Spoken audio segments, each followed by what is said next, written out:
duk agunsu wannan wayewa ne.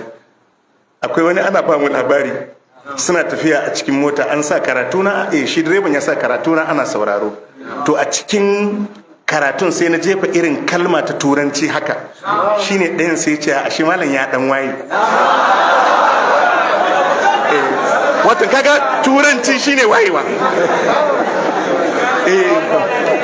Saboda ka shi a tunaninsa in na iya turanci na waye, amma duk abin da na iya na alkur'ani da addini wannan ba wayewa a ciki, ba wayewa.